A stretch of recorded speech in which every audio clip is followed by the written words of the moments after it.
The reason I wrote the book was to give people hopefully a much better understanding of why they should be concerned now, why they really need to get out of their chair and just take control.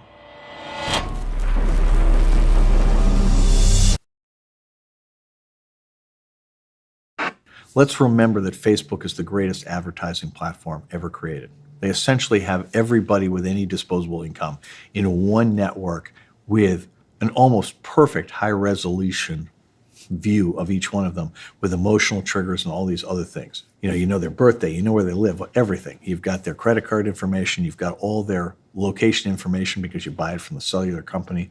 So you know everything there is to know. The targeting is magnificent. That's why the numbers are still great.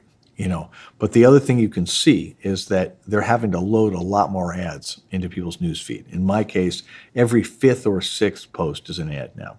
And that's probably doubled in the last year. And that's because usage is declining. That is, they say that the number of members is about steady, but Nielsen says that the minutes of use are down, 20 or 25%. And so the present is very strong for them fundamentally. They're not going to lose the ability to be a great advertising platform relative to newspapers or television or magazines. But if they lose the trust of people, they're going to lose their attention. And if they lose their attention, then the future for Facebook and Google and Instagram is not going to be as good. We're still early in that process. I don't think that's going to happen anytime soon. And, the reason I wrote the book was to give people hopefully a much better understanding of why they should be concerned now, why they really need to get out of their chair and just take control. When I look at what's coming in tech, these smart devices, Alexa-based, Google Home-based, are going to come in a gazillion categories.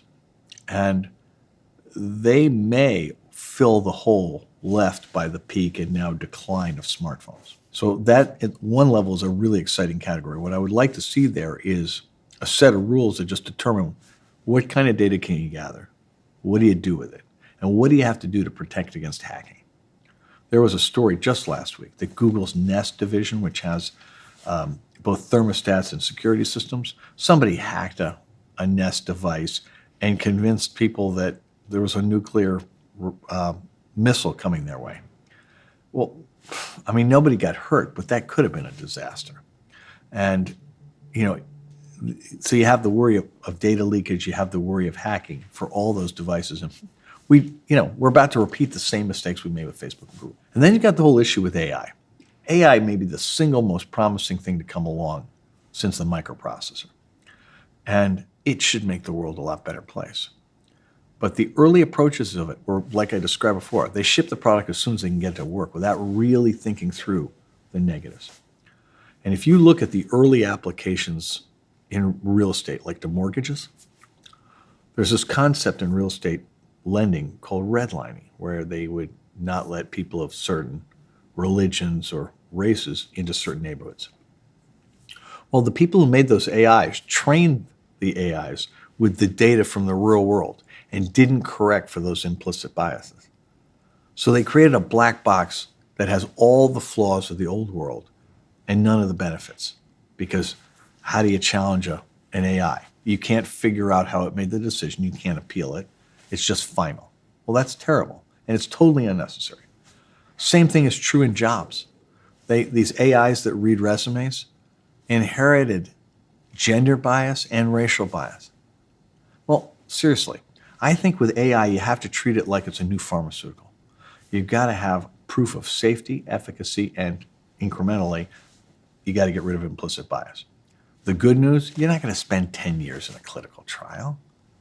We're going to create standardized software modules that are embedded in every AI. We're going to create standardized data sets for testing for implicit bias.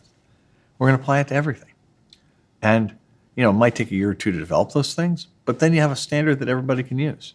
And then everything's better. That's what we did in chemicals. That's why, you can have really dangerous chemicals and not have to worry when you go outside, because we've got rules.